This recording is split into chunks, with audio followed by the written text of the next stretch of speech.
countdown.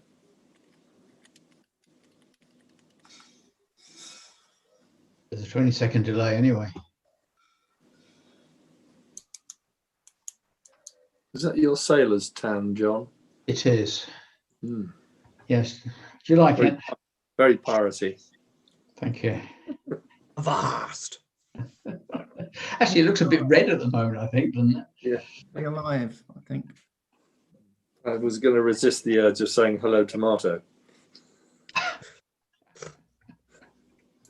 It's very decent of you. Mr. Howard is looking reasonably in good fettle, considering he's been hiding in a broom cupboard for 2 weeks. Yeah. But we are live, Nick. Well, there are broom cupboards and broom Are we cupboards. live? Yeah. Yes. Yes.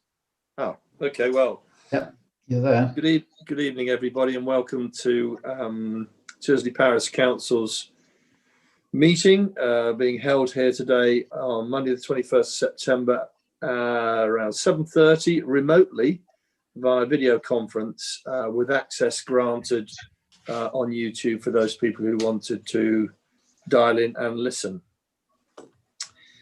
So good evening, everybody. I believe we have, well, I certainly have everyone on video except I think Anthony and Paul at the moment, but I believe they're on everyone else's screen because I'm on an iPad, but the main thing is we can hear people.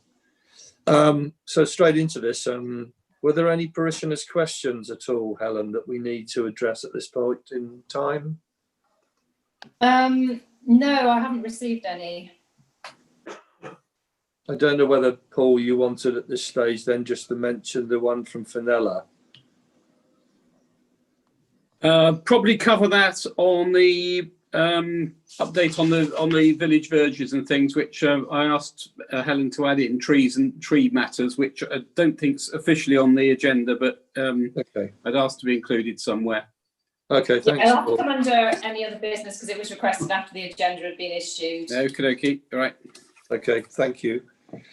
Apologies for absence. I believe we have a full house, So, which is great. Any declarations of interest in accordance with section 2 of the agenda? No. nothing. Nothing. Okay, that's good. Approval of the minutes, Monday the 20th of July. I have a copy in front of me for signature. Can I have somebody to approve and second? Approve. Yes, I'm happy to do either of those things. I'm happy to do the one John doesn't do. Okay, thank you. Helen, matters arising. So the first one is around the risk register. So Keith to amend the draft risk register and circulate to Parish Council. Right. So I'm still delinquent on this, but before I do that, I just wanted to make sure I've got everyone's agreement that what I was proposing to put round is going to be fairly simple. It's not going to be, sort of IBM or multi-billion-dollar global company standard, but it should be fit for our purpose. So I just want to make sure before I put that round that that's okay with everyone and sort of set expectations that it'll be fairly simple. And if somebody wants to take it on and improve it further, that's great by me. But on that basis, I'm happy to get a draft out for approval this week. Is that okay? Comments, thoughts? Yeah, the version I saw looked okay. Okay, Yeah. all right. Well, I got swept up with a few other projects, so I just I send that out. I set the expectation. Okay. Okay, thanks, Keith. Helen. Oh, sorry. Right. So the next action point was around the chickens for the village allotment. So it was Keith to contact Mark Gillis to find out some further information. I think that's all been done. The information was circulated, and I think, as far as I know, the chickens are in situ. So I don't know if Mark has applied formally for the grant. I haven't received anything. Do you want to talk to this, Nick, or do you want me to? Yeah, no, John, you take this through. That's easier. Okay, so we all, or we had a majority, let's say, in favour of doing this after the last meeting and after we clarified what the requirements were. Subsequently, in discussion with Nick, who you all know is party to the application, if not the applicant, we decided that funding this from the parish council possibly isn't the best way of doing it, and noted that we had the village trust now in operation, plus the fact that the village trust is going to get a fairly large donation, of which more later possibly. But given all of those things, we thought it was probably better if the application is effectively withdrawn from the parish council and resubmitted to the trust, who, given the financial position we expect them to be in, should be in a position to look on it very favourably. Is that match your understanding, Nick? Yeah, I think also it's worth mentioning, as I did in my note, because everyone should have seen it, but it does give us problems, not only for those councillors who are sitting on the council that have a piece of the allotment, but also the protocols and processes for government in these sort of things was just a bloody great minefield, really.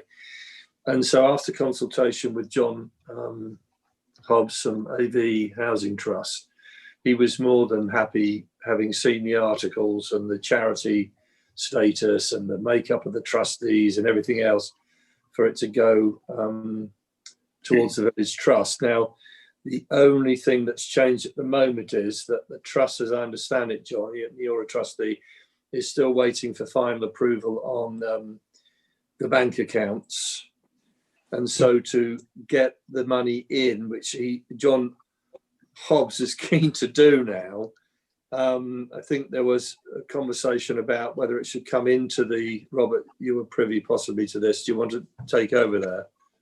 Yes, I think, Nick, if I might say so, you're going on the wrong route. I think everything you've said has been reversed. We need to ask the council to pay the money into our parish council. Yes. And you, as the parish council, need to decide where that money goes. Yes. And I know it's your intention to put it into village trust, which is great, but it needs to come to us of right, and then we dispose of it as we should. I was going to absolutely qualify that, absolutely, Robert. So John, or everybody, the route will be that the monies, as I understand it, will be paid into the parish council. Yeah. As a community contribution, are the words that he wants on the invoice, John Hobbs, and the parish council then will pass it through to the village trust once the bank account's set up. Exactly. So perhaps just to be clear, we've kind of got two issues here. We started off talking about funding the chickens, and the decision was that will now not come from the parish council. It will be an application to the village trust. And the reason for that is the second bit of the conversation, which is that the village trust will end up with some money from AVHT, exactly as Nick and Robert have just outlined. Just to fill in one little gap that maybe is missing, the reason we can't put the money straight into the trust is that the village trust, we can't actually open a bank account at the moment for the village trust, because none of the banks are currently opening new treasurer accounts, which is a bit of a pain in the butt, but it means that the trust can't actually get going at the moment. But given that AVHT are keen to pay this money, hence the decision to route it via the parish council in the way that Nick and Robert described. So, Can I ask a quick question? Sorry? Can I just ask a quick question? Is it the Section 106 money? Is that what we're talking about? No. No. The housing trust is not, as I would say, associated with 106 funding. This So is that's something else that will be coming in. Yeah, this is purely something that we were offered at the very start. Well, no, not at the very start. Once everything had been approved, they wanted to make a contribution to the community outside of 106. And after a lot of correspondence that you must have seen because of things I've sent out, we thought the most valuable way of doing it was deciding who should be the main beneficiaries in the village. And without going into too much detail at the moment, what has happened, which everyone has signed up to, as I understand, looking at my emails, is that there will be community contributions made to some of the key services, supports in this village very soon with that money. And I think that's a great way of everybody, if you like, getting a slice of the action. We're going off the agenda a little bit, but if you'll bear with me, we need to raise an invoice on Aylesbury Vale. And then if the money comes into our account, then we will guard it until such time as the village trust is set up. And that might be a week, it might be a month, it might be whatever. But one thing I'd like to be clear about is that we cannot make payments on behalf of the village trust. So any creditor of the village trust or any expected beneficiary, sorry, Nick, has to wait. So Robert, I'm absolutely 100% behind that and fully understand it. My main concern all along with this is how can we do this where worthy causes in this village benefit properly from this community contribution, and secondly, that we as a parish council remain completely transparent as to what it is we're trying to do with the transparency of the village trust, which has been set up. They have excellent trustees, it has charity status, it has articles, and all they're waiting on at the moment is really the clearance for the bank account, I think, John. Mm. Yeah, just the banks to play ball. Yeah. Yes. So the money must, as the guardian, as you say, the guardian of that money remains Robert and the PC, and will not be released until such time as you're satisfied with the protocols. I cannot raise an invoice. So Nick, the council needs to decide who's going to raise an invoice on the council's behalf for the £6,000, because my terms of reference forbid me from doing that. So, well, I'm more than happy to have a conversation, John, with putting together an invoice. If it's a donation, does there have to be an invoice? They're asking for one, Paul. No, I think they need it for their accounts. Okay. But I don't think that's a problem. I mean, frankly, honestly and transparently,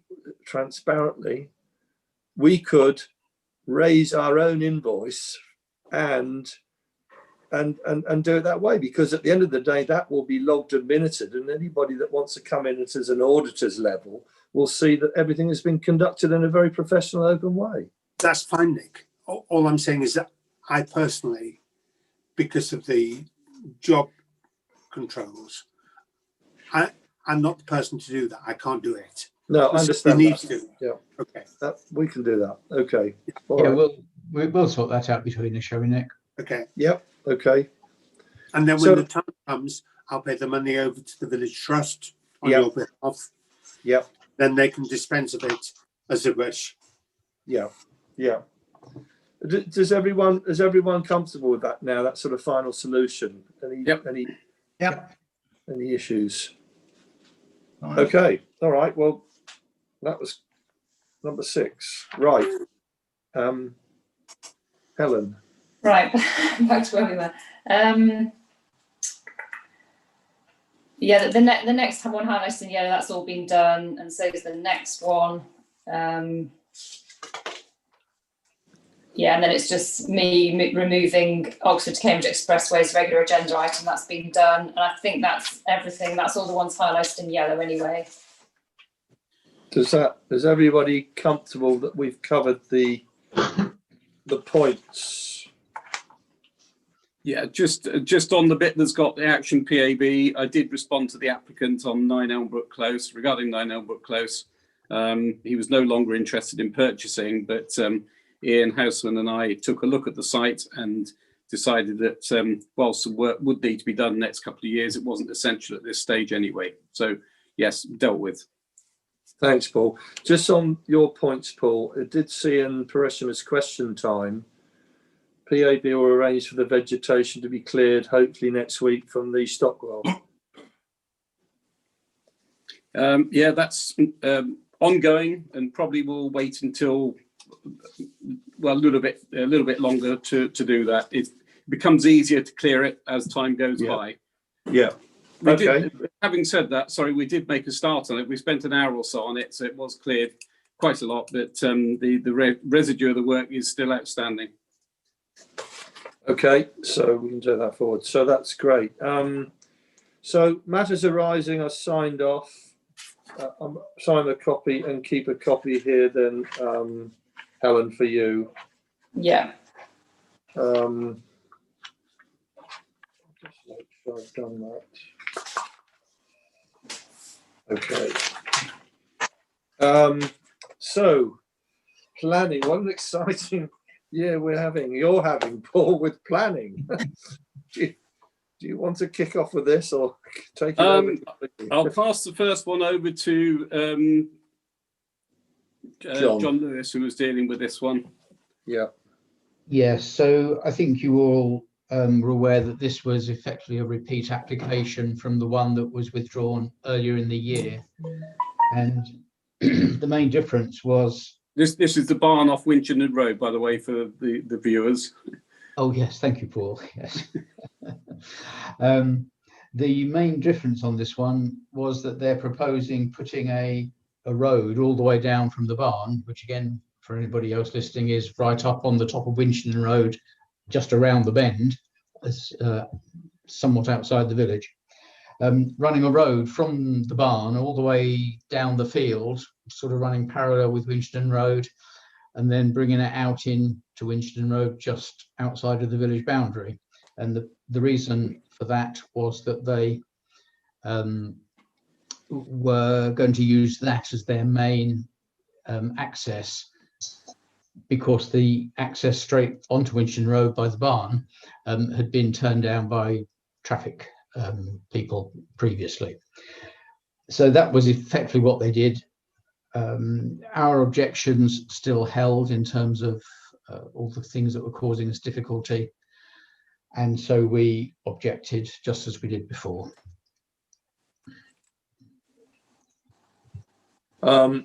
Just as a footnote, if anybody's interested, I went down and had a chat with Brendan, the project manager, just as I had been doing intermittently during the building program, to see how it was going. Actually, the houses and the whole construction coming together looks really good. I think the materials and the colours and the plaster colours looks really excellent.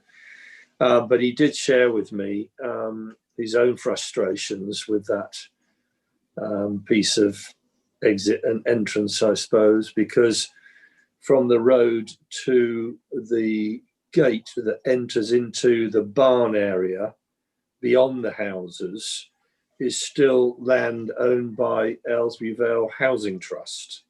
And beyond the gate is the house, the land owned by this fella. And in fact, Aylesbury Vale ended up having to put in a gate of some sorts as part of the deal, because this fella, Timberlake, he has a right of way. That's all he has, a right of way. At which time, beyond the house, it appears that the drive was widened slightly. And that was something that must have been completed between, I guess, Aylesbury Vale and the landowner. But he was quite frustrated, the project manager, because he'd had a few stand-up discussions with the landowner, who came out and insisted that he should put a pole about 1.5 meters away from the gate, so that the traffic approaching could press a button to open the gate electronically, and he refused to do it. He said, "No, I'm sorry, we will not be having anything of that sort on the land that's owned by the Aylesbury Vale Housing Trust. You have to get out and push a button on the gate." So I think there's been some stress and strains there, and I guess it's not been helped by the fact that as you've been reporting, getting access to us has not been an easy matter. Paul, anything? Does this actually affect? Sorry, does this affect the site, the barn site, as opposed to the second application? How do you mean, Paul? Sorry. The access road you're referring to appears to be the one that takes it through the back of the site to the next one that we're looking at, whereas the one that John's talking about is the barn up on further outside the village, half a mile outside the village. Yes, sorry, yeah, I'm mixing it up slightly. Okay. Yeah, quite right. Thanks, Paul. Okay. So 1 Winchenden Road then, Paul. 1 Winchenden Road, well, our response is available for inspection on the planning website. I think that went in on the 15th of September. And our observations on the site are, well, firstly, we were unable to obtain access. We weren't permitted to go onto the site and weren't given the details of the person that was going to enable us to, but in fact, it was quite easy to carry out almost like a desktop and road view exercise on it. But the site in question is located in an area which is designated as outstanding natural beauty, and as a result of that, any planning, any development on that site would be contrary to planning policy, particularly RA8 and RA14. And RA, by the way, stands for rural areas. It's not very complicated. In fact, there are quite a few of the RA items that do apply on this, but those two ones in particular, and that deals with the rural area development. It would be backland development, which again contravenes Aylesbury Vale policy, and it would be permitted development outside the defined areas of the edges of the village.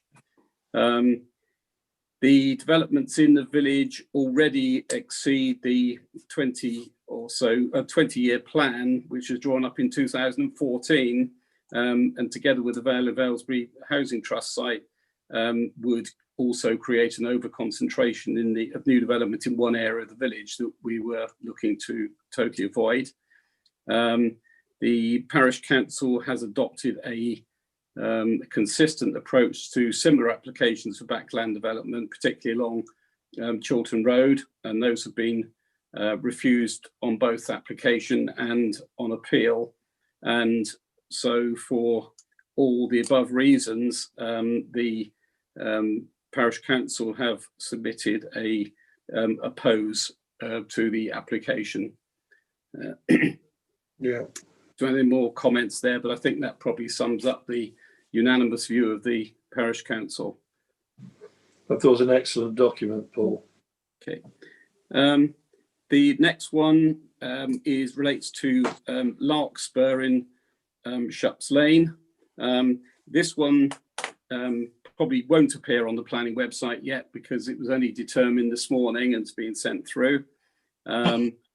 But it's a slightly misleading application, and perhaps one for pass on to the architects that the application states a proposed conversion, states a roof extension, whereas in fact it is a conversion of a 2-bedroom bungalow into quite a sizable 4-bedroom, 2-bathroom house. The parish council have registered concerns as follows. We're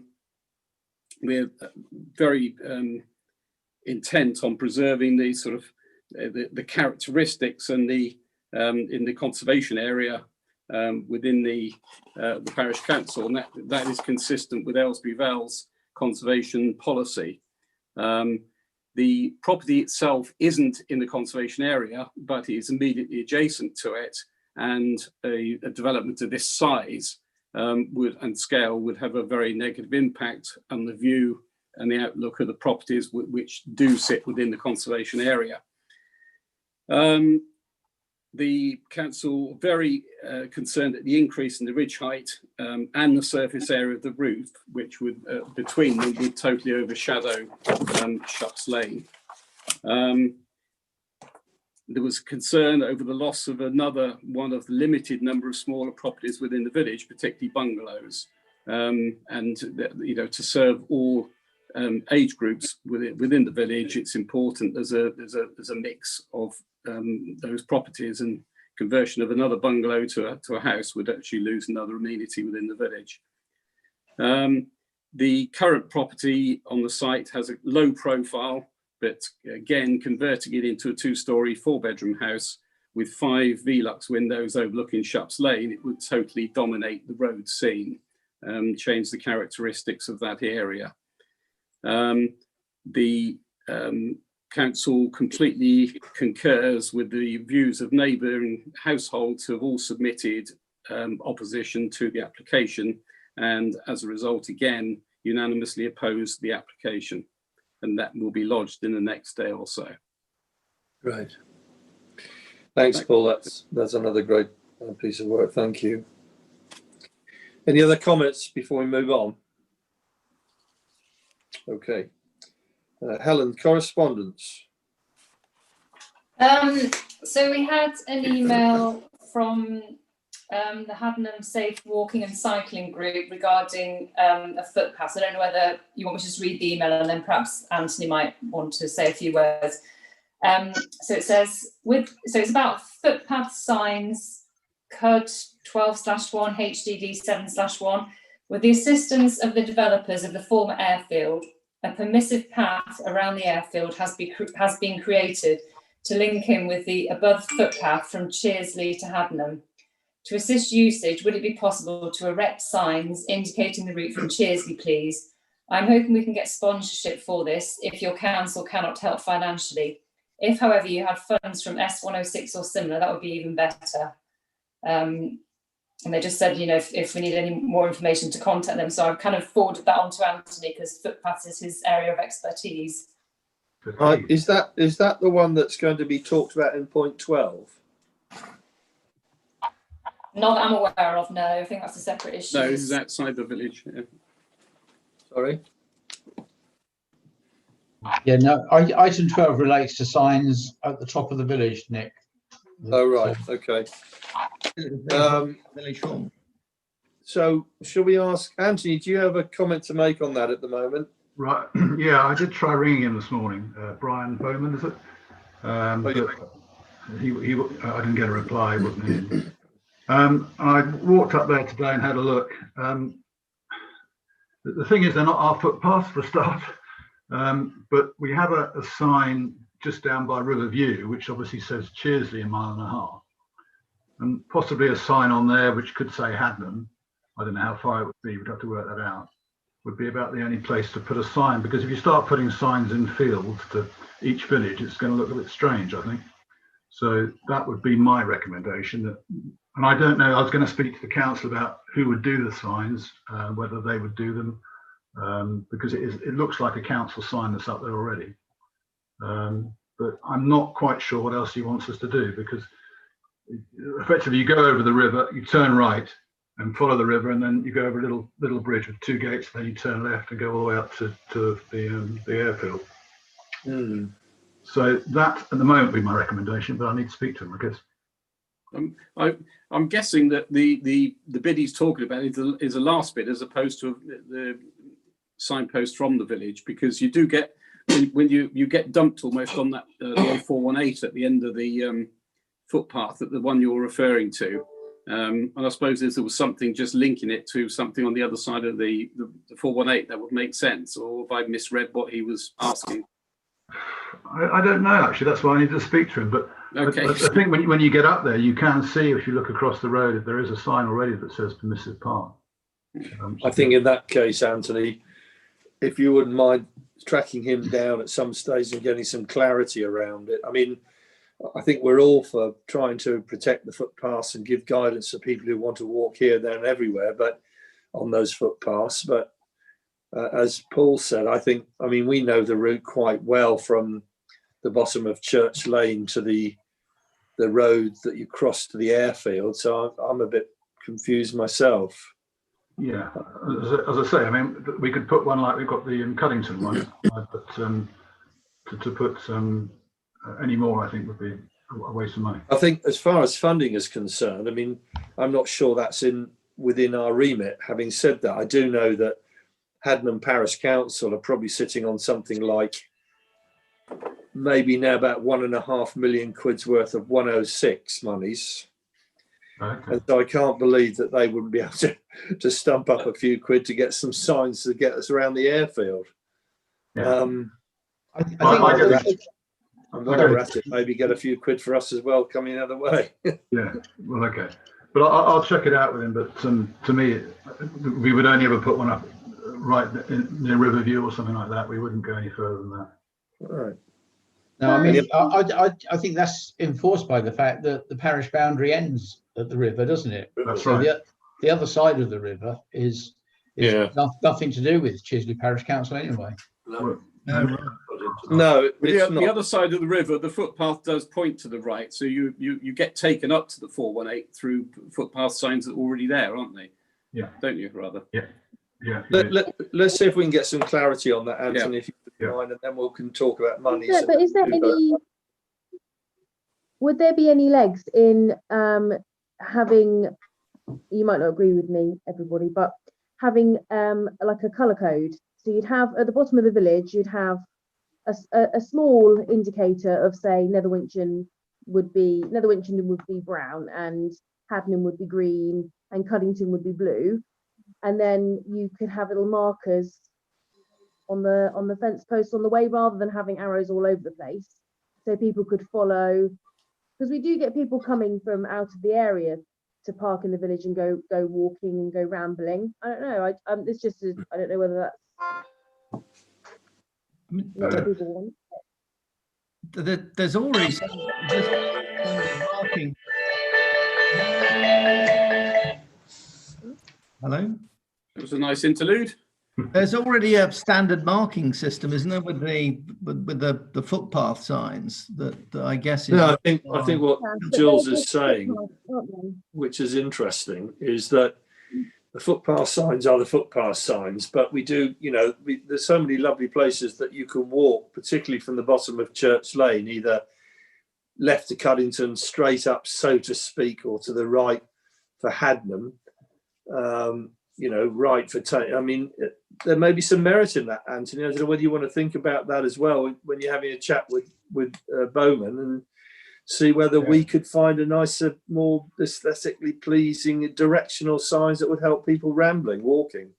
Yeah, I'll check it out with him, but obviously he seems to be quite involved in it.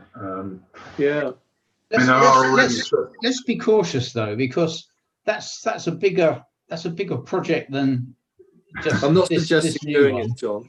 No, but I don't think we should be bringing it up with this chap. I think if we thought that was a good idea, and we may well, then we would need to speak to Bucks Council about it, because I think they're responsible for footpath signs, and there'd be a whole load of considerations before we would look after his little bit, wouldn't there? But the purpose of speaking to him is just to find out what he's got in mind.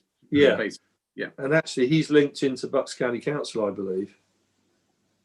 You've got the contacts anyway, Anthony, at Bucks County Council. So yeah, I will. I'll speak to him. I agree, John. I don't think we should set hairs running and we're going to do this project. But I think asking a few questions, neither here nor there, really. We're just better informed. Yeah, I'll speak to him anyway. Smart. All right, Pugwash. Captain. Right. Okay, Jules, thanks for that. Good one. I've just got one piece of correspondence that come to me directly, which I'll circulate to you this evening to get your approval or otherwise. But it's basically from Fiona Cayley, who's the chair of the Long Crendon Surgery Working Group.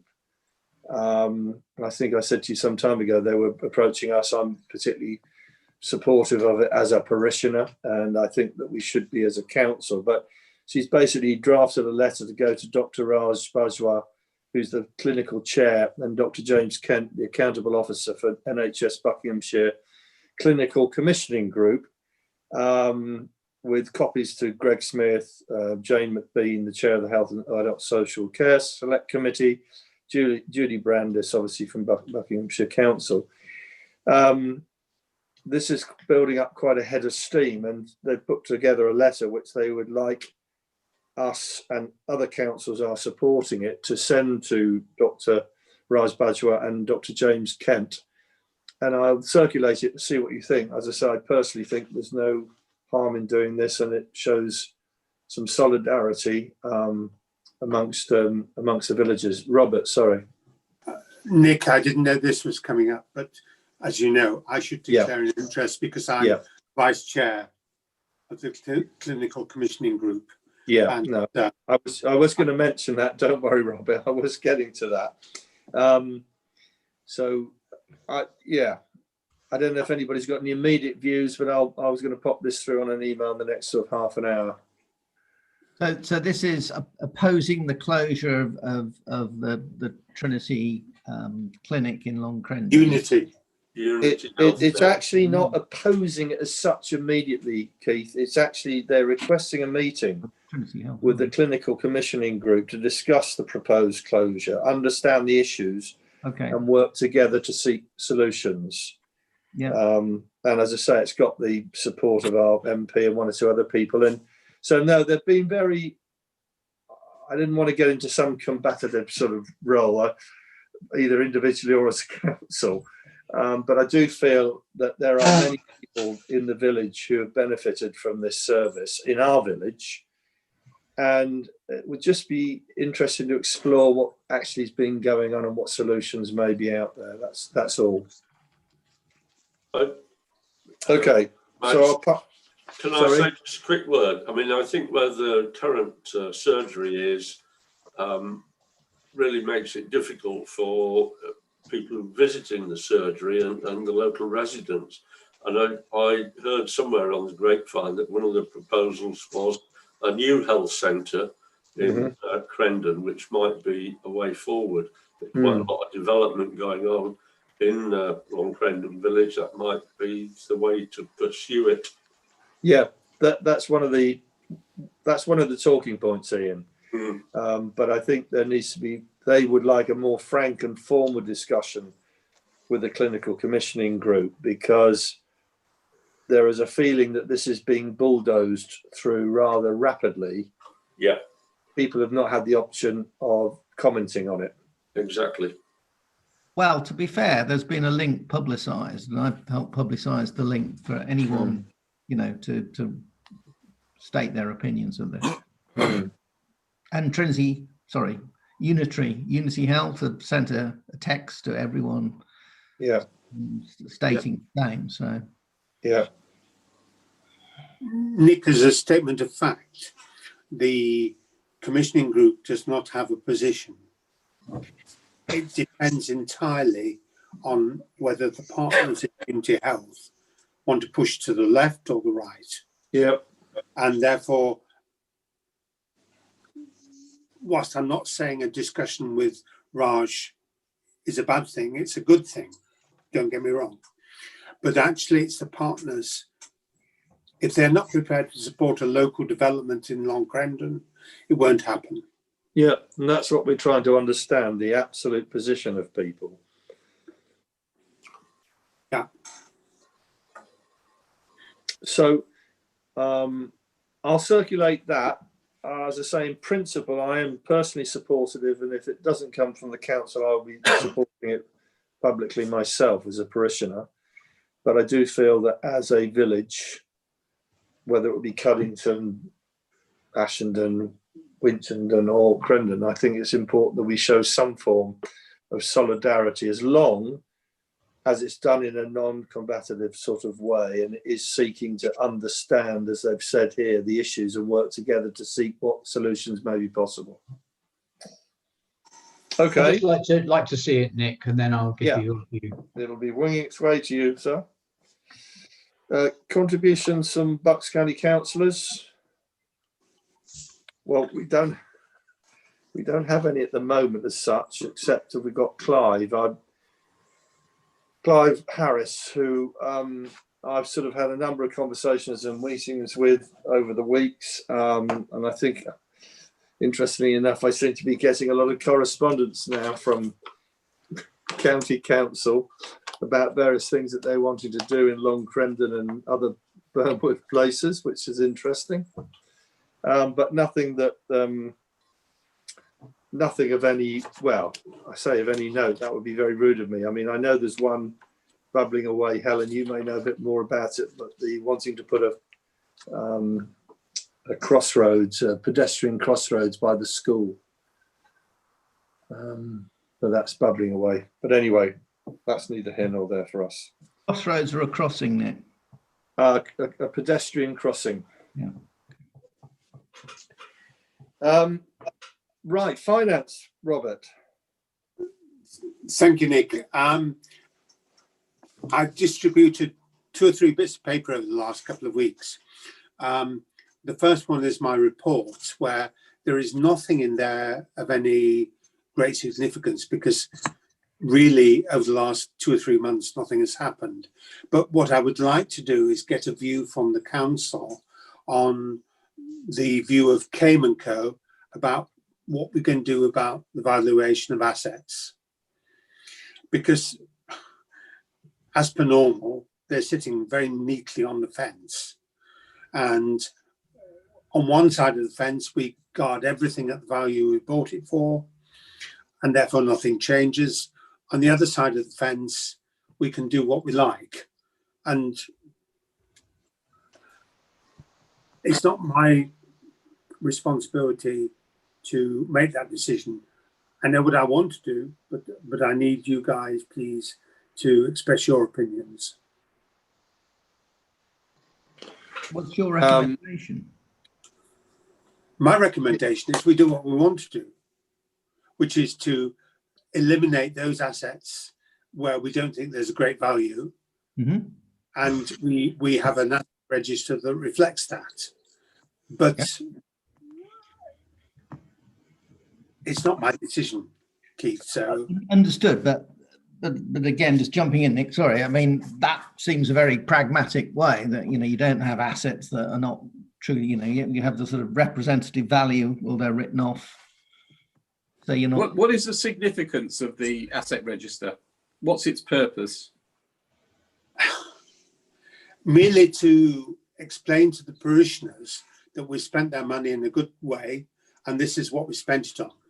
I mean, as far as I'm concerned, it really is not a significant document at all, except if somebody knocks down the war memorial, then Cayman Co will come back to us and say, "Oh, what did you value it for? At what value did you carry it?" And if we can say it cost us this is what we carried it for, then that's part of the way. But equally, and I'm conscious that this is a public meeting, but insurance companies are basically immoral. They try and get out of every obligation we put them under. So it's a risk either way. Certainly risky now, having said that about these big corporates. Well, but I mean, my view would be to reduce the value of fixed assets on the council register to as low as we can get away with. Because but isn't that normal practice, though, I was going to Robert? say normal depreciation of certain assets over a period of time. In corporate environments, business environments, as Paul says, you take them down and eventually they disappear whilst new assets come on. But we don't produce profit and loss accounts. We produce income and expenditure accounts. Therefore, depreciation does not figure in those. And that's why if you spent £20,000 on something 100 years ago, it's still there for £20,000. And so that's what I'm tackling, you see. That's what I'm trying to take your war memorial example. What should we be doing with the war memorial? As far as the assets, should that be on the assets register or not on the asset register? Should we insure that separately? God forbid it gets struck by lightning, Well, the other way to look at the value of assets that you hold is to actually say, what's the resale value? And the resale value of the war memorial is 0. Like all the curbing in the village. I mean, surely it's replacement value, not resale value. Replacement value. There's two things. No, insurance. You'll never replace a war memorial if something happens. And you've already written off the cost of the curbing. So if you have to replace it, you replace it. Right. Therefore, I would say curbing has a 0 value. So are you saying then, if the war memorial gets struck by lightning or a JCB and is totally destroyed, we will have to rebuild that and replace it at our own cost? That's an insurance issue. That's not what I'm saying, Paul. Okay. What I'm saying is that the war memorial has a value for insurance purposes. But whether we need to carry it on our books at the same value is a different question entirely. Yeah. I mean, Helen, you'll have to help me. I can't remember what the total value of the insured assets is, but it covers everything. So if it gets knocked over by somebody leaving your house in a drunken state, Nick, then Heaven forbid. We'll look at John.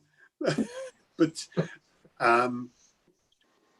there's a difference between the insurance value and the value that we should carry it at. So I think I'm getting to this question now, Robert, which is going to be very pointed. I think it would be good for you to recommend to us, as the responsible financial officer, the right way forward, and let us read it and decide whether we accept it or not. That's fine. And that's what I'm proposing to do, but I need your endorsement, councillors, to do that. Yeah. And what you will find is that your asset carrying value disappears by about 50%. Yeah. Okay. Councillors, are we agreed on the action with Robert? Yep. Yes. Yeah. Agreed. Okay. One proviso, Nick. It'll take a bit more time than I originally promised. I accept that. For the reasons we're coming on to. I accept that. And the only other thing I need you, please, to consider is what's going to happen over the next couple of months when I'm not available. Yeah. I've circulated a series of proposals. If I'm honest, but it's not my decision, and therefore I can't suggest it. If I'm honest, the easiest solution is to give the checkbook to somebody in the case of an emergency and say, please don't use it unless you really have to. And then I'll sort everything else out later. Well, I think thank you for that note, and I've got that document from you. And I think, under the circumstance, I think it would be sensible, John, for me to hold the checkbook.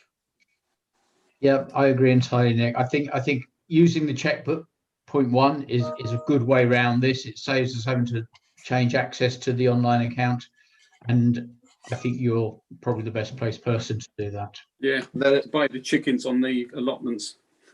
Well, yeah, we'd have to watch that. I agree. Yeah. And there's your eggs. They'll be eating caviar.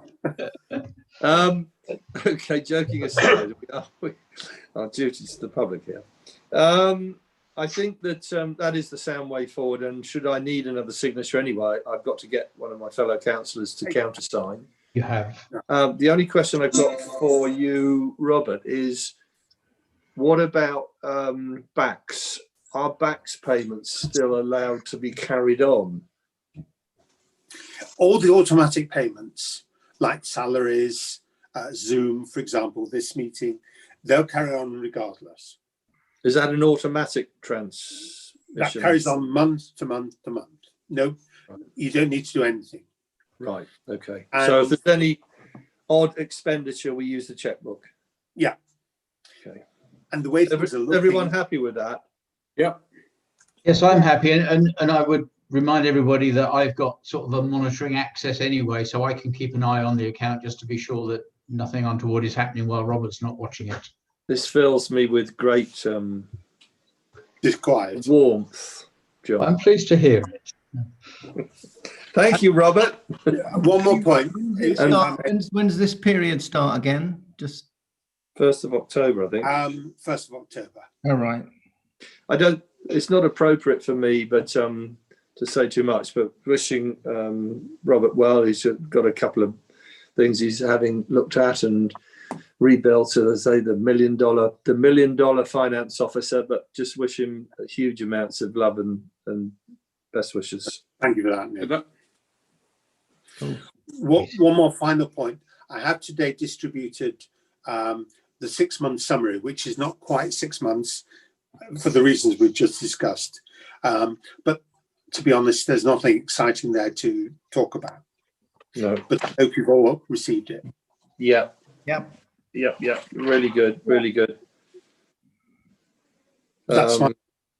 Okay. Well, thanks, Robert. And as I say, we're with you. Thank you. Nick, I've just got one small financial footnote to add as Okay. a point of information to everybody, and that is to advise that we have increased Helen's pay up to the agreed point on the pay scale. Last time round, we were doing a temporary change. Yeah. And we're going to correct as and when the time came. The time came over the last month, and Yep. so we haven't made that increase. I haven't circulated it to anybody because we already have a standing agreement as to how we will deal with that pay, and so I didn't feel the need to get any further agreement, but just to enact our agreement already. And that's been brought into effect. That's been done. I hope you agree, Helen. Yeah, and I know this is all within the guidelines. John has done a huge amount of research with BALC and Bucks County Council and goodness knows what. So we've acted, I think, within the spheres of protocols. I think the only thing I would add, John, I think that was a 3-year agreement we had, was it, with Helen? We would look at it. It was pretty much set in stone, but we might need to revisit the whole thing again next year. Is that right, or just roll on? The agreement was that we were going to take, we agreed what is the correct point for the long-term pay for our clerk, given the council, its activities, the responsibilities, etc. And Okay. it was going to take us 3 years to get up to that point, Yeah. which we've now achieved. Okay, that's great. Okay, reports from councillors from meetings and outside organisations. I've got a couple. Do you want me to kick off, Nick? Yeah. So I have attended 2 meetings, both to do with freight. The first was a meeting of the Wadston Freight Project, which is a county-wide review of essentially how the freight strategy that was agreed a couple of years ago is going to be implemented. Right. So this was a first meeting of, it's called a project, but it's basically you could call it a steering group just as easily. It's a group of people looking at how best to implement that strategy. It was a bit of a finding your feet sort of meeting to a large extent. The highlights I'll just read. I did distribute the notes earlier on, so you may or may not have had a chance to look at them. But just for the benefit of everybody listening, I'll highlight 1 or 2 points. One was we agreed what the geographic areas were that we're going to look at. There were 3 zones identified. Very broadly, Zone 1 was an area bounded by the A41 Aylesbury Bicester Road, the A418 Tame to Aylesbury Road, and more loosely probably the Tame to Bicester, completing the other side of the triangle. So that was essentially where Zone 1 lays. I say essentially because it's a square and a square doesn't fit that space exactly. And then there was another Zone 2, which was the space just to the north of the A41, and a Zone 3, which was a space to the south of the A418. And they were the 3 zones that the project or the team is going to concern itself with.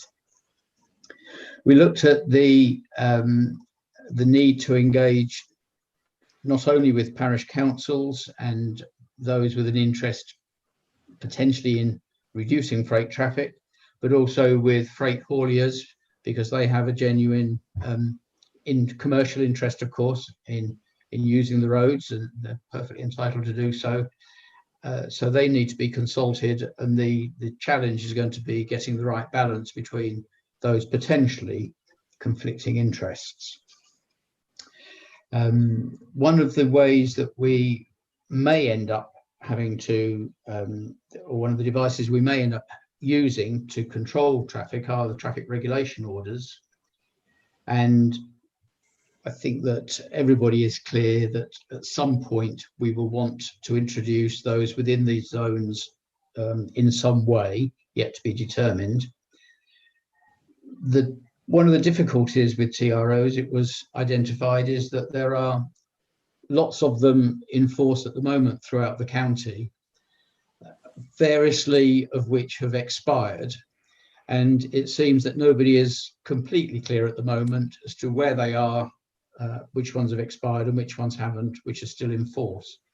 And we were told that there is a county initiative to look at all of those TROs and to try and either replace them, these are the existing ones, or let them lapse depending on what everybody else wants.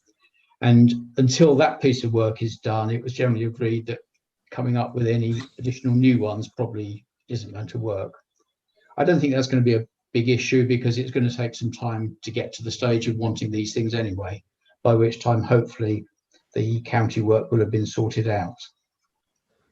Another related point was TRO enforcement. It's very well having these things, but how do you make sure that they're adhered to?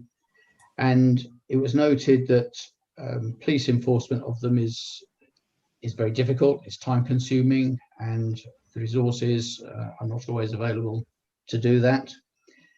It is possible apparently for local authorities to take an enforcing role.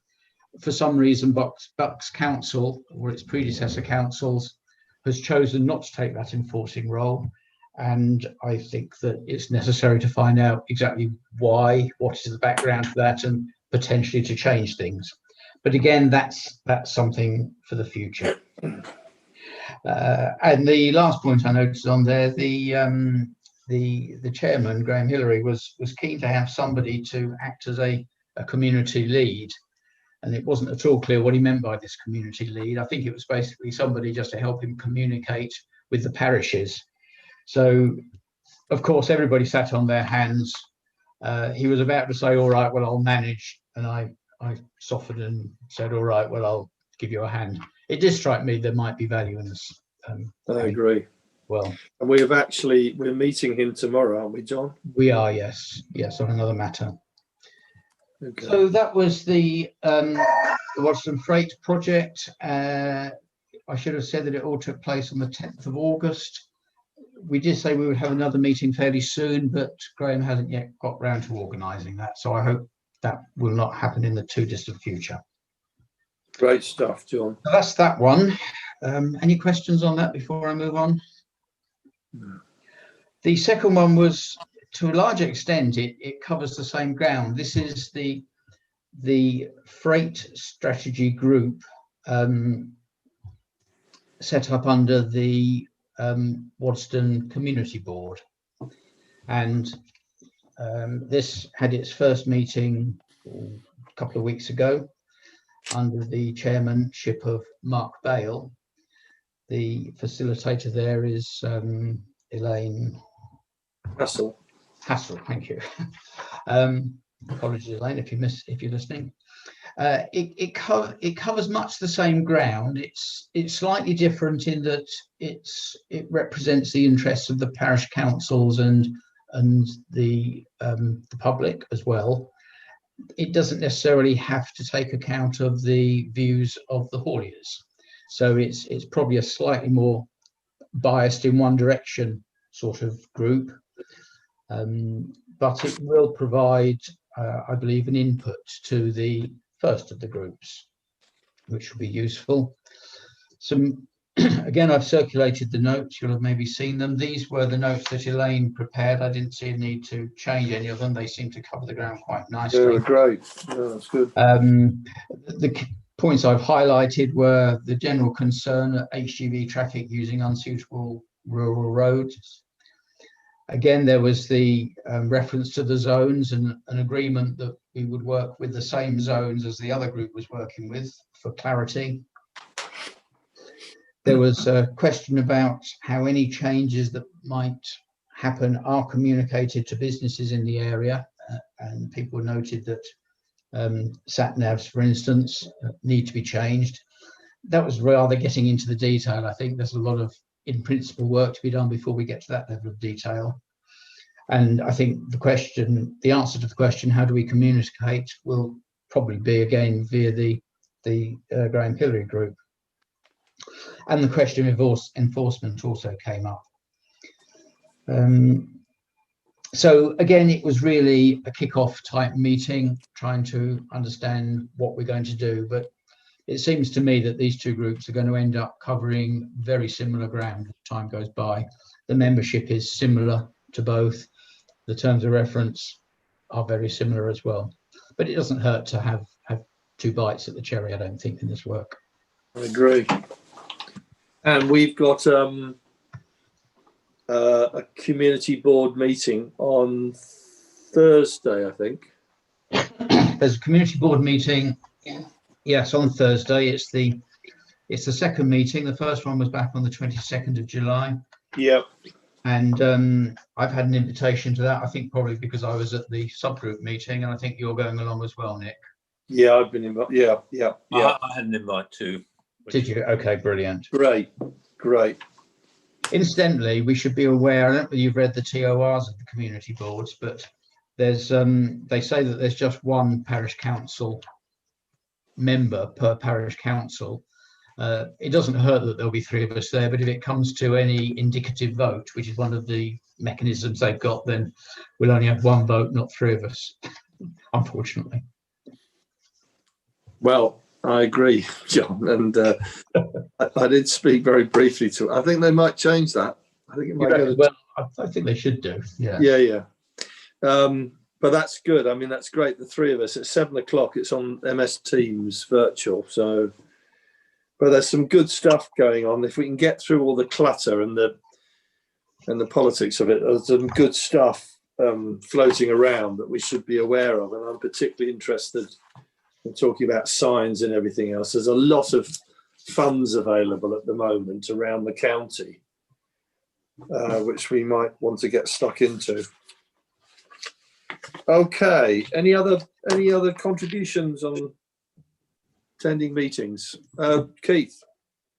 Yeah, I attended another one of these community subgroups, also run by Elaine Hassel. This was the Highways and Road Safety subgroup. Again, an initial meeting, people getting to grips with the terms of reference and sharing information, and I shared notes and minutes from that. The main action is I put in an initial set of what I thought were our main issues as regards traffic and safety, but Elaine has put round a more formal request from all the parish councils in Bucks. So I will fill that in, circulate it to you all for any corrections or updates, and then send it to Elaine. But net, I mean, a lot of the HGV freight issues came up from a safety point of view.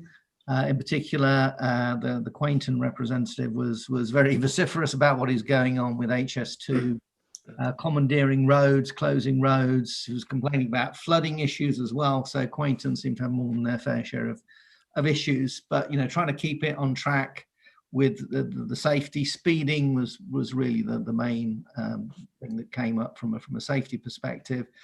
And it seems most of the villages on the call have already got some form of speed indicating device and are moving towards looking at data collection for providing evidence to the police or Bucks County Councils. In fact, what they're saying is some of them have been going to the police and saying, look, in this half hour, between 4 and 4:30 on a Friday, you know, we've got these 3 people who come through at, you know, at 60 miles an hour, whatever. Can you do, you know, can you come along? And so they found the police are much more responsive when you can give them some evidential data to actually make it worth their while, if you like, taking half an hour or so out of their busy day. Also, I think just from our traffic awareness, and I know John is doing his traffic survey this Thursday, I think it is, but it gives us a solid body of consistent evidence if you know, we follow what the other councils are doing for SIDs. So I don't want to get into my next point, but anyway, that's a trail for why. I think it's good reading, Keith. I read it briefly before the meeting when you sent it through, and there's over £200,000 being made available through funding for community area priorities, health and wellbeing fund, local infrastructure fund.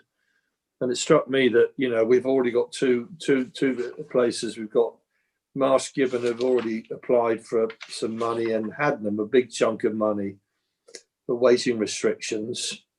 Sure, but I was thinking, you know, in terms of the bigger picture, there may be some of our larger projects we want to get approved for that, because yeah, that's the point. Applied for it for the SID. My worry is, you know, sort of TFB are all ready to go and put the poles in as soon as we say, you know, we're going to purchase one. The SID specifically, I'd rather, given we, you know, we've got the funds for that, go ahead with that and look at all the other projects. You know, I know we've got obviously the major junction project, which is a massive different kettle of fish altogether.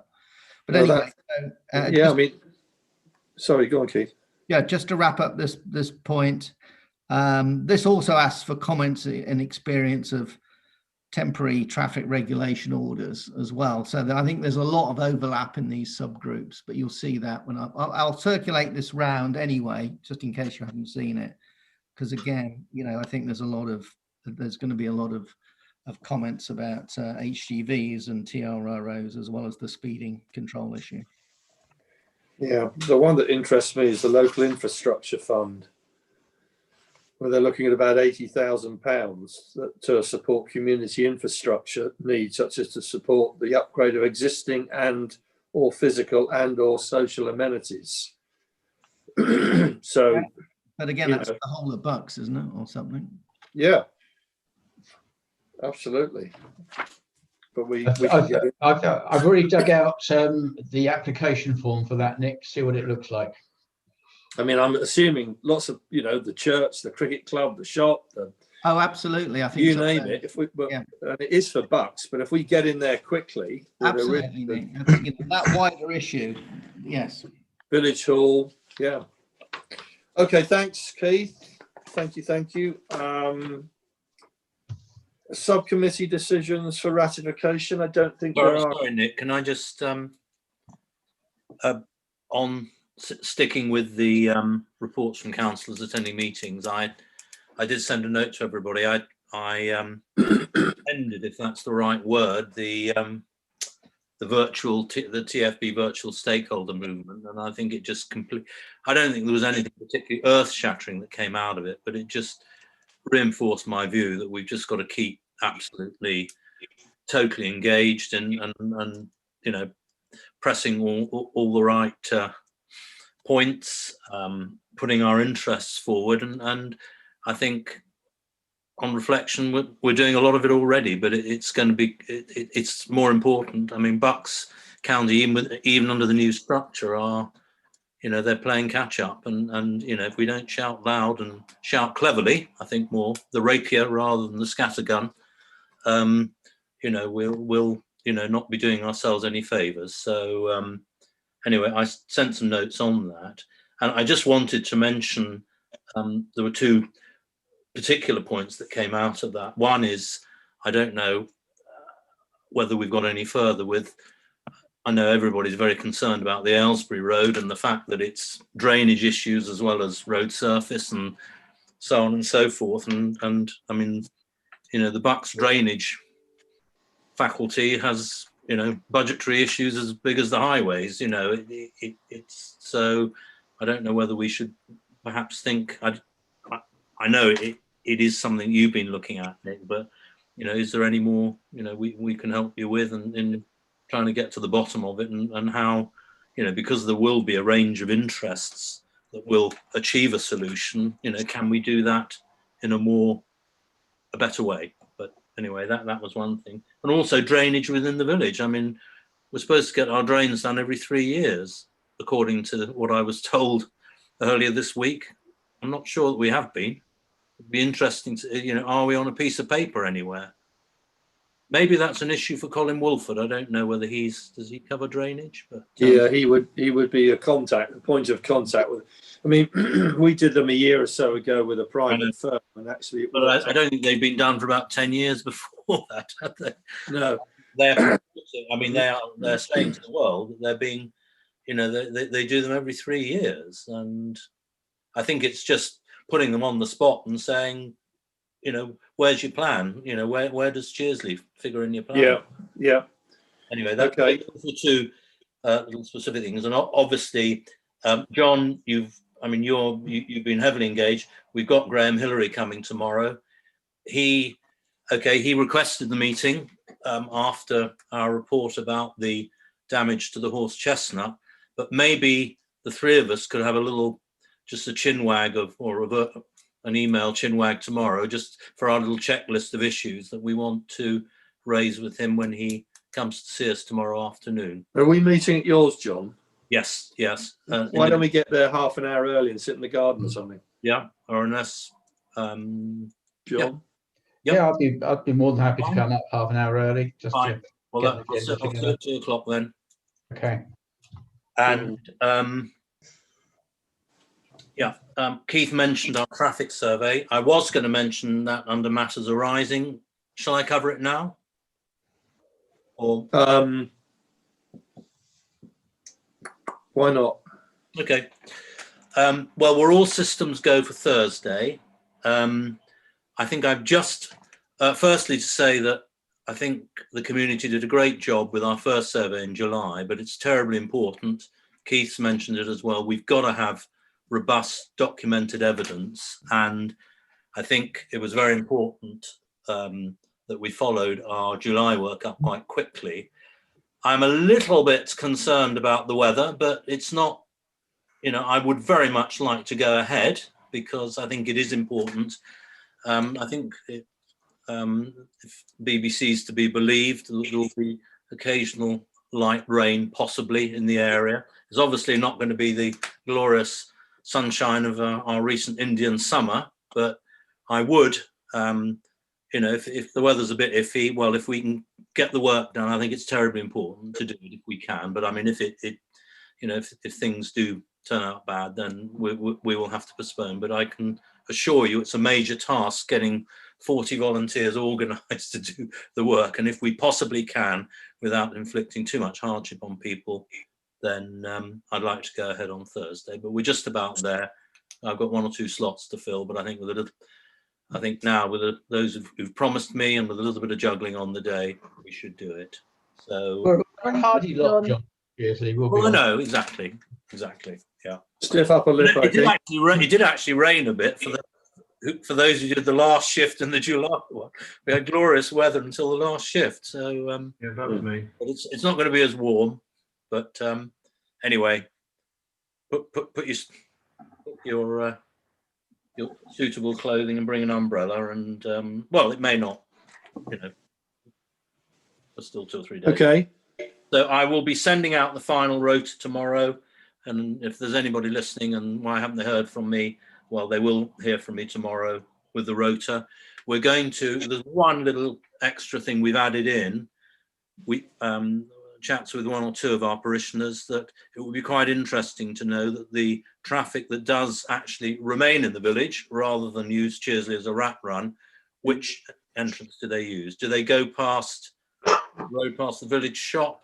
What are the numbers? Do they go on the road, you know, past the pub, or do they go down School Lane? That's something that we can quite easily add, and it would be interesting to have a bit of a reference point for that, for some of the things that may come up in the future. Okay. Thank you. Thanks, John. Just to give you a bit of feedback, I am due a meeting with Clive Harris and a Zoom meeting with the Aylesbury Road to get Thames Water, but I need to chase him. But it's still very much on my agenda. And I think Colin Walford would be a good first approach anyway, just to ask him about the drains.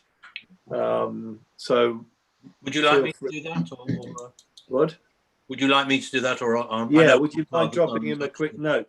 And if not, we did it last time, I think, for about 700, 800 quid, Robert, if I seem to remember, to do about 30 drains. So we have that at our disposal should we need it. Well, it's just that, you know, they're supposed to do them every 3 years, according to I know. on Tuesday, and we shouldn't be paying for it. But we did it because they should have been doing the Aylesbury Road for about 150 years. But you know, well, well, Nick, shall I wait for you to come back after your chat with Clive before I? Yeah, it's up to you. Yeah. Well, I think I'd rather be clear as to where. Okay. But I mean, it's something that could come up tomorrow as well. Yeah. Okay. All right. Fair dues. And Helen, we're awaiting the script bins to be filled, aren't we?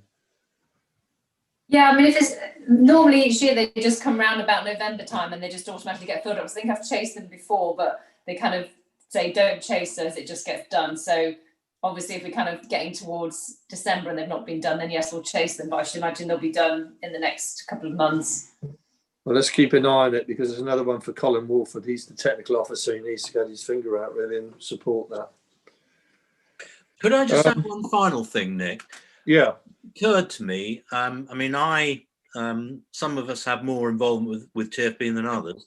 Given from October, we are going to have a brand new structure in place with, you know, some rearrangement of roles and so forth. I thought it might be good, and I don't mind having a bash at a first draft to have a sort of a contact list of all the key people, and, you know, with a brief description of, you know, the various bits of TFB and who affects what. And I just thought that might be quite useful to yeah, I agree. When we are debating these issues, because, you know, Clive Harris is right for certain things, but he's not perhaps the right one for others. And I agree. So I'm very happy to have a bash at a draft on that. Okay, thanks, John. That's great. Okay, any officers' reports other than what we've received? I don't think there are actually. Keith, upgrading village signposts. Oh yes, that was a request that came in from a couple of parishioners that they were being asked by people obviously outside the village where the village hall is. So the suggestion was that we put something on, is it the small piece of green? There's a signpost outside the parish. There's a signpost there. Add something there pointing at the village hall, and possibly one right outside the village hall, just to be very clear where it is. I know obviously all of us within the village know where it is. That was just a request that came in, and I said I'd put it forth to the PC. And I personally support this. I think we have talked for some time about that small patch of land outside the parish not fitting in with the post across the way, which is rather pleasant. It's more the village type black and white post and villagey type signage on it. And I'd like to personally see something similar on the other side to replace the existing boring pole opposite, I think, where you are, Martin.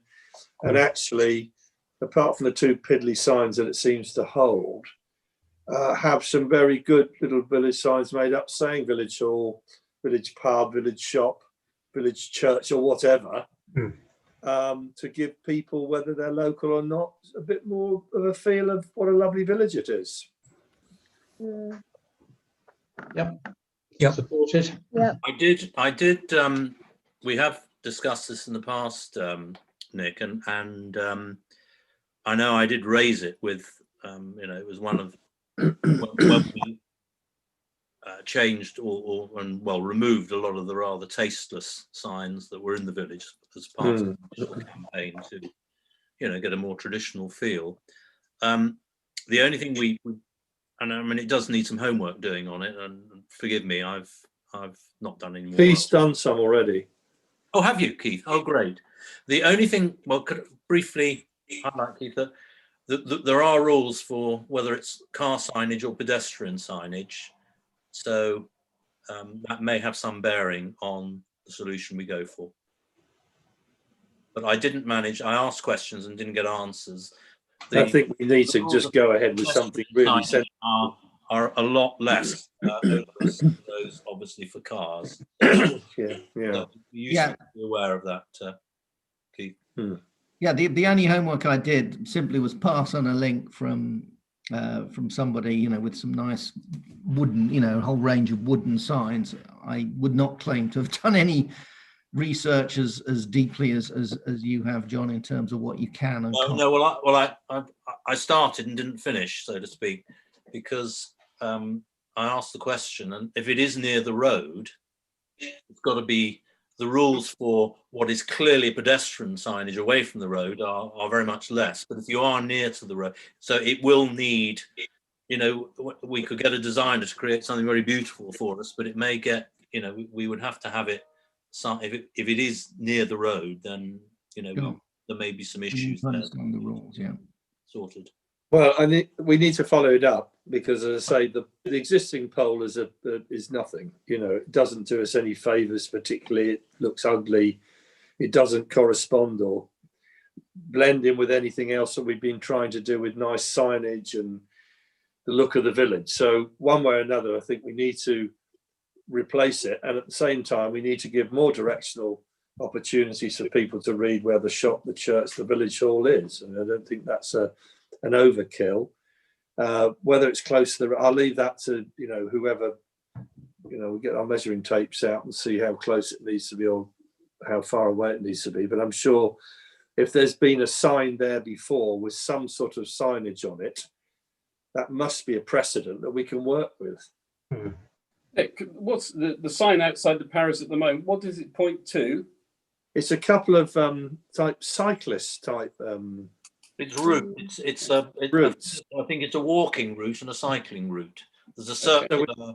So we've covered the wheels and the legs, really. Okay, just to be quite totally out of line with everybody, I personally wouldn't put any more signage around the village. I don't like excess signage, and I think if someone's in the middle of the village, if they can't see the pub and the village shop, a little bit of a problem actually. But I think, you know, the village hall needs a sign outside it. People generally going places nowadays tend to Google where they are. They can see what road it's on. Just, you know, it's not a big issue to me, but I wouldn't put any sign at all. That's okay. One problem was Google Maps was insisting the village hall was somewhere past the barn, aforementioned. Well, let's move it. Let's move it then. I have tried several times. I think it may have actually come back to the right place. It was almost like somebody else was moving it back again. Right. I'll tell you what, Keith, you send me the link again, will you? I'll follow up on this and drum something up and get it circulated, and we'll sort of make some decisions, have a vote and move on. Yep. Okay. All right. Formal approval for purchase of SID speed indicator device. Keith. So yes, I put round a proposal. Well, we agreed at our last meeting, I think, in principle, to go ahead with a SID, but I put together a specific quote and proposal. I also got from Traffic Technology, so I got 3 other quotes from other companies as well. There, and I've circulated that round to them some weeks ago, actually. They're all in the same sort of ballpark. In fact, most of them were more expensive. And I've checked that most of the local PCs are using this Traffic Technology Gen 5 smart unit, like Upper Winchenden, Wadston, etc. So it seems to be the best device for the price at the minute. I also checked, having been given from TFB, that we could turn the smiley face and the sad face off, because that's not allowed in Buckinghamshire, as it's too distant from drivers. So I put together because it works. Sorry? Yes, I sent around a quote which in total is £3,118 excluding VAT. on the basis that, you know, we pay it plus VAT, but that's claimed back by Robert because we're VAT registered. And that's for the unit itself, which is 1960, extra battery pack, 110, battery charger 95, delivery, commissioning and training 625, plus a PC Android tablet, which is used for data collection every week or 2 weeks, which is a Samsung Galaxy preloaded with software and setup at 328. So the total is 3118 ex VAT, or whatever that is, plus 20% total, but we claim the VAT back. So I think you're just seeking approval of this. I think there's already been correspondence from everyone.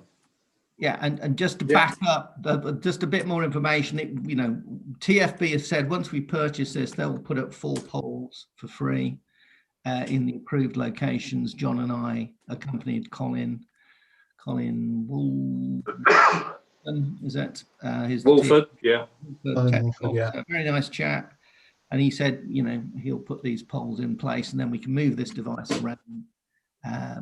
And if we want to get more devices, because it's very useful and successful, we can do. But anyway, we have to move it around on all the 4 entry roads. So we'll build up a data profile, a traffic profile, because it will record the data and the speed.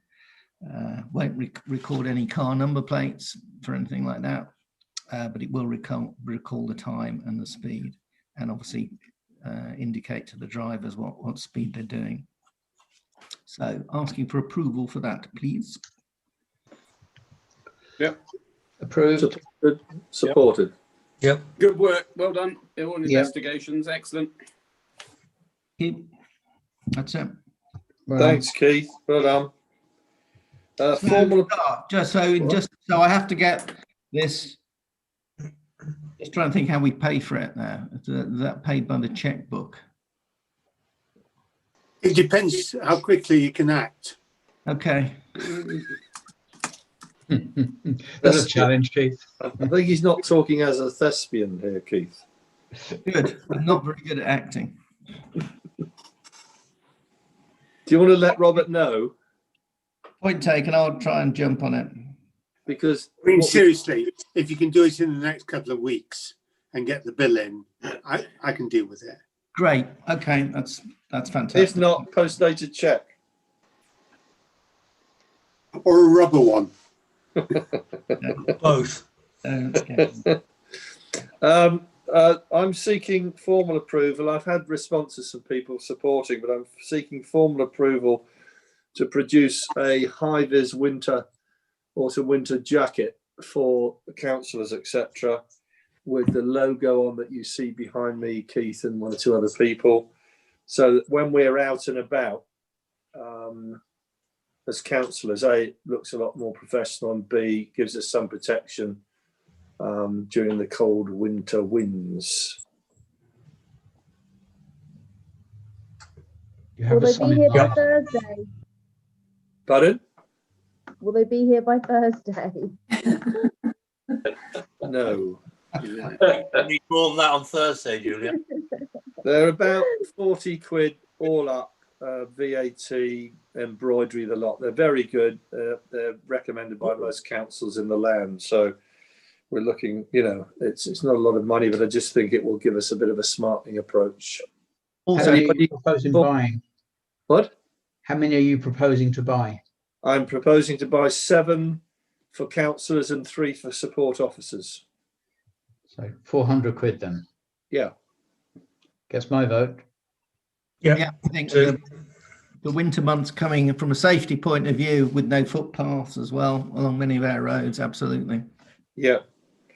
Okay, thank you. The second one I'm seeking approval for, Bucks County Council have at long last approved directional mirrors. Talk about being in the bloody dark ages sometimes, excuse my language, YouTube, but I've been on about this for quite a while, probably alongside the famous red telephone box, but today it's the mirror, just a plug. And I've spoken to Adam Laz across the way, and he's more than happy to have it situated either on his house or on the bank there.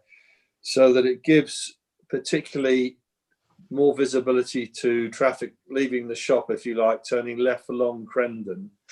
It's a much improved view for people as they try to pull out. It's all up about £350. That's the mirror, the posting, the labour to put it in. And again, I'm just seeking approval to get on and just do it. Yep. Yep. Point of view. Great. Okay. Yeah. Thank you.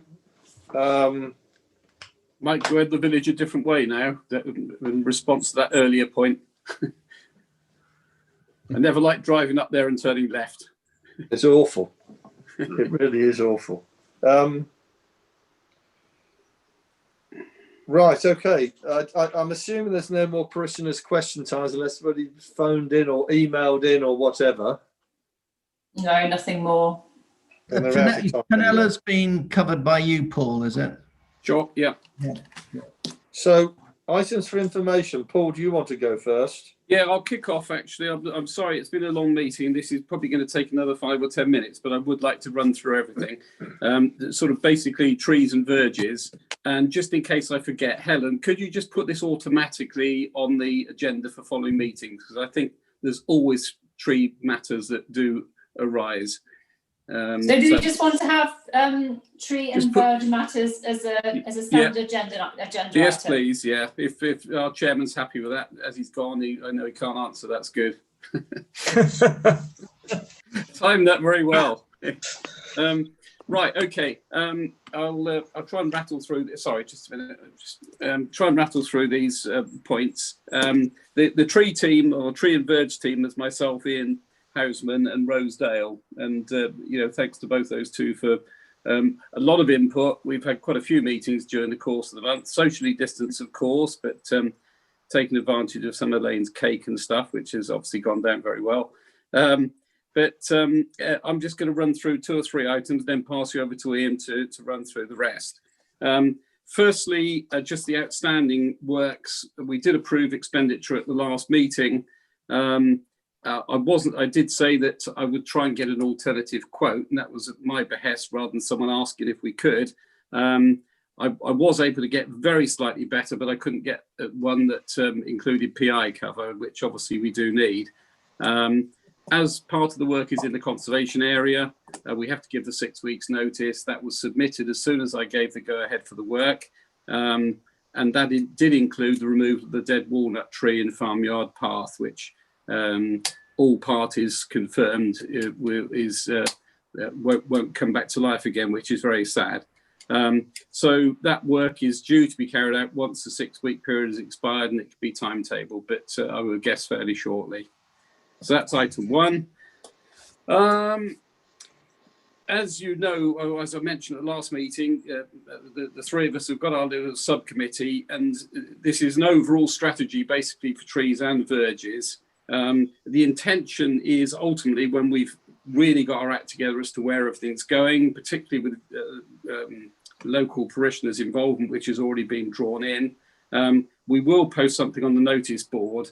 But Rose at the moment's away in Spain. Her strategy on the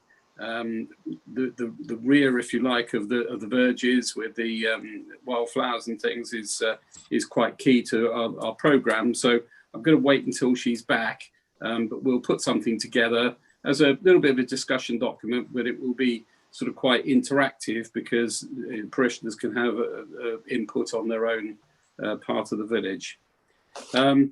Part of the plan that we did discuss in very early stages was the question of the verge cutting or not by TFB. Funny, we've had Transport for Bucks come up a few times this evening. We've had a meeting with a senior supervisor at TFB who is responsible for the verge cutting and other items within the village. And basically, the purpose of the meeting was to try and get them to take on board the responsibilities they have for the cutting. And this isn't just the verges, this is the hedges, which they're responsible for as well. I have to say it was a very positive meeting. I think, Ian, would you agree on that? Absolutely. Dave Smith was very good. He's very good. He agreed with us, and he did agree to do both exercises. Firstly, the verge cutting, which I think we did discuss at the last meeting. We're looking to bring that down to twice a year instead of what's supposed to be 4, but it's actually been 0. But we feel there's a good opportunity to get it done. But the two cuts a year work in very well with our own strategy. A lot of the work has been done in the last few days. Part of which has been Rob North coming down with his tractor and flail, taking on board a lot of the very ancient hedges that have really crawled over the roads almost, particularly down the bottom of School Lane. There was always going to be collateral damage taken on board that amount of work in one go, but the only way of doing it was with machinery. It wasn't a manual job by the time, it's been left 7 or 8 years. So I think, we will expect 1 or 2 comments coming back from people saying, where's the blackberry bush gone that I used to stand in the middle of the road and pick from? It's gone, but it was interesting. I walked down there today. You could walk down the bottom of School Lane and feel that the traffic will be able to get down there, which it just hasn't been able to without going up on the verge hitherto. So the work's been done. There were a little bit of collateral damage down Church Lane, which Fenella picked up on. Thank always to Fenella for her vigilance, but in an effort to take the flail as far up the banks as possible in Church Lane, he's sort of driven over the borders. I will contact Dave Smith, but it's one of those things. It's a shame. It's manageable, and we'll probably just fit it in ourselves down Church Lane. But overall, I think he's done a good job there. Just to forewarn, the next bit of the programme, which will have some kickback, is that TFB are responsible for keeping those roads clear, but they're only responsible for the hedges and shrubbery that goes over the road that is on their ground. And a lot of the issues we have within the village come from people's gardens.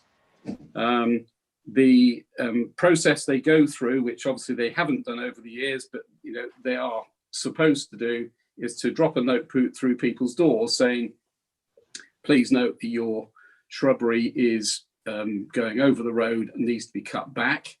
Please do so. And in the event that it's not done, they will undertake it themselves in due course. I'm not sure how that's going to sit with some people, but it is very evident when you go down the roads what needs doing and where it's been, left by parishioners. And I think overall, once that is done, I think it's going to be far cleaner. We're not looking to try and create a neat situation. We're just trying to look at like a presentable village, and love the idea of Rosie's idea of the anything beyond the metre being sort of slightly longer grass with wildflowers, but that means that there's lots of weeds and stuff that's got to come out in the meantime. It's going to be a 2 or 3 year programme to get there. These things don't happen overnight, and the wrong stuff will keep growing. We'll see it all coming up in the spring. But by continuing to work on it, we believe that we'll get it round. And it's frankly, maybe it's just me looking through rose-coloured spectacles, but it did look slightly better today when I had a good look around the village. But it then became evident what needed doing on top of that. So that's part 1 and part 2. I think I'll just pass over now to Ian to pick up the baton to cover other items like our verge man, the chestnut situation, and the survey, etc. Then I'll pick up anything else when a brief comment on the budget when we've finished. So remind me on that, Ian, if I don't cover it. Okay, thanks. Very quickly, meeting with Tom Audley tomorrow. That expenditure has been approved. We're talking about 2 to 3 hours a week.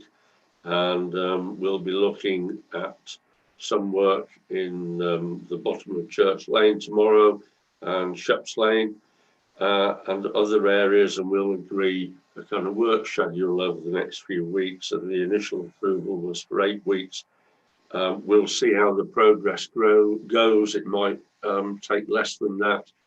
We don't know at this stage. So that I'm seeing Tom tomorrow morning, 9 o'clock.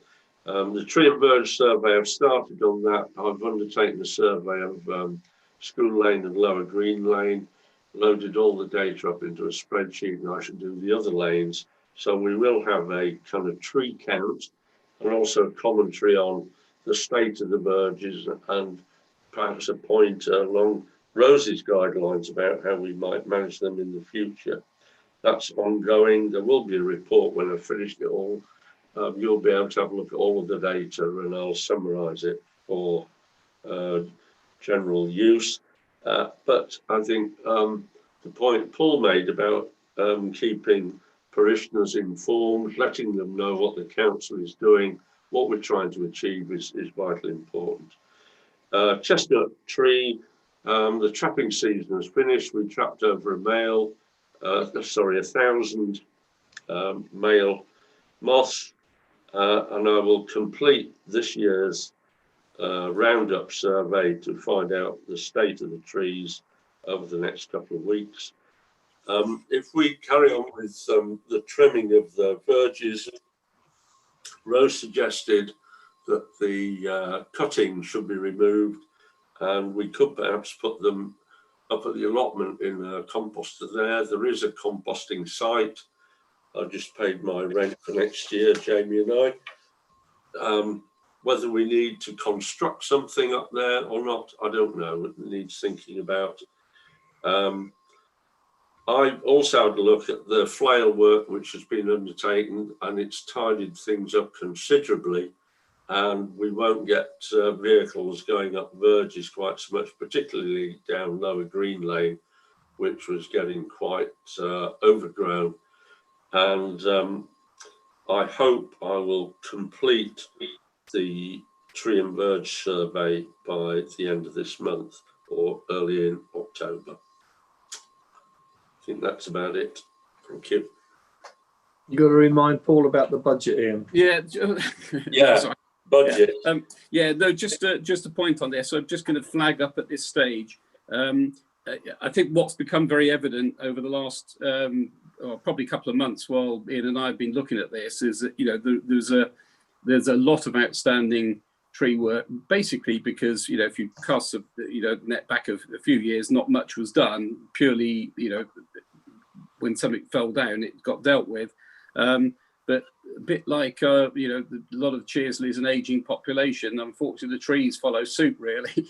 And whilst we need remedial care, so do the trees. So I think there's a lot of proactive work that needs to be done in really working on what's likely to happen in the next couple of years. You can't put a programme for too far ahead because obviously trees grow at different rates and things. But I think what we do need to do is accept the fact, if you look back over the last 3 or 4 years, you know, there is a level of expenditure. I haven't got the number at the moment, but we've got to assume that that goes in the budget.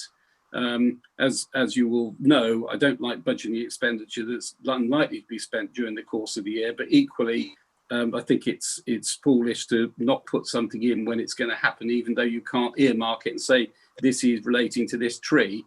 The fact is, whether it's 5k or whatever, it will be spent. And I think at the end of the trial period with Tom Audley as well, I think we can see whether that's a resource that we think might be worthwhile having ongoing. We did previously talk through and approve the idea of a roadman. This is along those sorts of lines in a way. We've contracted Tom for an 8-week period, and it could be that if we like what he does, we'll come back to the parish council and say we think this is going to make a material difference to our village and help the upkeep and keep it all moving along nicely. So that's really just a reminder that there will need to be a budgeted figure in there. That, you know, Ian and I put our heads together and see if we can come up with something. I think that's about it. It's been quite a busy time, actually. I'd like to have felt that we'd have something very, very concrete to put together, but we're still feeling our way in some of these items, and at the same time, we're also dealing with some firefighting from other things which have cropped up as well. So between that, the proactive and the reactive approach, I think we're getting there. I couldn't agree more, Paul. Excellent. I can't wait to have the debate about the budget and the precept. Thank you, Paul and Ian. Any items for information from, if I go around, Keith? Nothing from me. John? Lewis? Yeah, I've got a couple of points. Interestingly, one of them picks up exactly where Paul left off there. You may all recall that we agreed last year when we came to budget setting time that we needed to precede that activity with a what do we want to do discussion. And I think we agreed at the time that we would kick off that discussion in September. So if everybody's content, I would propose somebody, and I don't mind doing that, aims to get us all together onto an offline Zoom soon and just have a general brainstorm discussion about what we want to spend money on next year. Not the amounts, but the items. Yeah, agreed. Yep. So if everyone can get their thinking caps on, if John, you put that in place, get our thinking caps on, so we come either to the Zoom meeting altogether or we pass it to I think last year we did 3 or 4 of us, but everyone's welcome. But I think you need everybody, so you cover all aspects of what people are dealing with. Perfect. If you look at it, we're all covering different items, so I think it's quite important. Lovely. That would be perfect. And the other thing I noted, and I was prompted by the note from you, Helen, this afternoon on Remembrance Sunday arrangements nationally. Yeah. We need to have a think about what we're going to do this year, because it's will be on us fairly soon now. Are we going to try and do our usual? I think that's probably ambitious given everything this year. Are there any guidelines out from Bucks County Council about this? Not really. There was a note out today, but it didn't really help very much. It just sort of basically ended up saying, do work it out for yourself. I think it's a movable feast at the moment anyway, I guess. It is, yes. Yeah. Well, in the meantime, Helen, we apply for a road closure. I don't know about, I'm not sure whether we should be doing that, because is that presuming that we'll be having a gathering of people? Well, because I mean, what I sort of read in the note was it was almost like at the moment, I only read it briefly, I just sort of scanned it, but it sounded a bit like at the moment we shouldn't really be doing anything until we know more. I don't know what people think. The only thought that occurred to me, and I agree with you, Helen, I've no idea whether this would be feasible or not, would be to go for a significantly cut down activity. So probably no more than a prayer and wreath laying with no singing, maybe a bugle call if we could organise it, and invite people to come along just for 5-10 minutes, and stand in family groups isolated from each other, scattered all around the war memorial, all around that bit of green there, on the green across the road, on the horse chestnut green. It may just be space for people to stand separate from each other with masks on, in that general area, just to be present for a much cut down ceremony. Yeah, I think normally they do like a blanket TTRO and you just have to put your name forward if you want to be on it. So I wonder if perhaps you should hold back and just wait and see what Bucks Council say, because I'm sure they'll be saying something in October with regards to it. I think might not be one where we want to lead the way. I think possibly wait and see, what Bucks Council say first. I think it's a good idea, John. I think if we go down that route, I think your suggestion. We had the sad passing of Phil Morby and Steve Veer and Maria Allen, and we managed to have a lot of people dotted around the area. I know more than some on the green, but even the village green is not a bad location, given if there's going to be the last post people will hear it, and so I think people will respond to that and act accordingly. But as far as I'm aware as well, sorry to interrupt you, as far as I'm aware, acts of worship are exempt as long as people are distancing. So usually it's usually led by a lay minister, and there's usually prayers. So I think that it might, as a remembrance service, come under that umbrella. I don't know for a fact, but well, I think that's that absolutely spot on, Jules. And let's just take maybe, let's see how the next couple of weeks go in particular. It should be a discussion with the church. And then we might have to have I mean, I think if we're going to do something, we need to talk to the church about it. Perhaps we need to decide now to go ahead and order a wreath as a I think we should do that, John.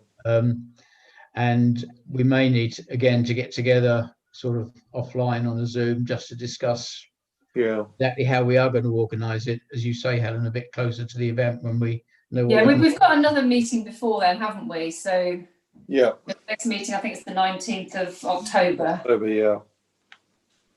Okay, let's order the wreath anyway, and let's leave it until the next few weeks and see how the land lies. Sorry. Okay. On that subject, when would you like the silent soldier to come out of hibernation? Well, I suppose it's got to be something like the 1st of November sort of thing, is it? November? I would have thought sometime around about then. I just didn't know if anybody had any strong feelings about it. I think I'll try and link it to roughly when poppies go on sale. Yeah. Okay, Martin. Good. Earlier than that, probably third week in October, I guess, on that basis. Yeah, good point, Martin. Okay, we'll leave that with you, sir. Okay. John, is that your point? Yeah, that's all. Thank you. Robert, anything else to add? I'm just taking this in order of the screen. Helen? No, nothing more. Ian? No. Martin? Just one point. This doesn't apply while we're having Zoom meetings, but when we go back to the village hall, there's now a potential clash on Monday evening because Rachel Almaguer, Ian's wife, has a class which goes from 7 till 8. There is another class after that, but he's agreed that there's no problem if he doesn't have it whenever we have a PC meeting. And we did have a plan for Rachel to use the Walnut Room on PC nights, but that's no longer possible because we've decided that Chuff really ought to be kept separate from the dance classes. So one of the things I was going to ask was, would it be possible maybe for the PC meetings when they're back in the hall to start at 8 o'clock rather than 7:30? Well, that's a firm no from me. Yeah, me too. PC has been running for a long time at 7:30. Yeah. Actually, we've had this request before, I think, and we said no previously. No. Sorry, I did indicate that there was likely to be difficulty because we have to be open to the whole parish and things like that. But it's already booked. I did agree to bring it up. Okay. Thanks, Martin. Sorry to land that in your hands. John H, there in isolation. I think you've finished up smallpox and whatever pox. You over all these diseases now? I am indeed. Good lad. I would just, I would appreciate the chairman not spreading unwarranted rumours about my my well-being or lack of. Purely precautionary. Yeah. No, I'm out and about now.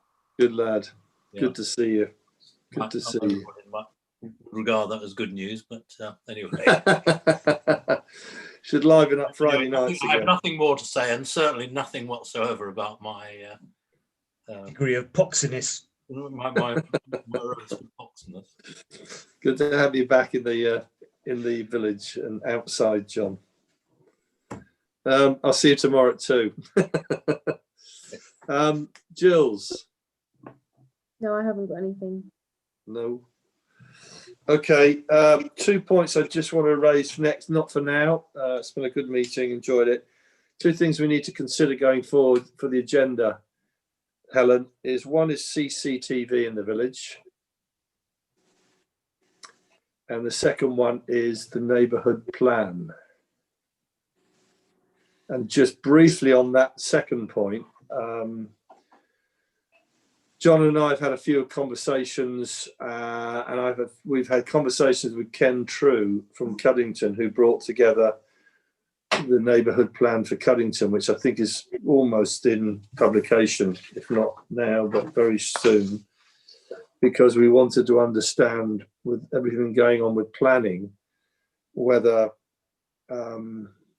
it was something we should consider, even if it was like an upweighted village plan somehow. So using all the village plan stuff, the wonderful work that was done on that, and then strengthening that as more of a village type neighbourhood plan.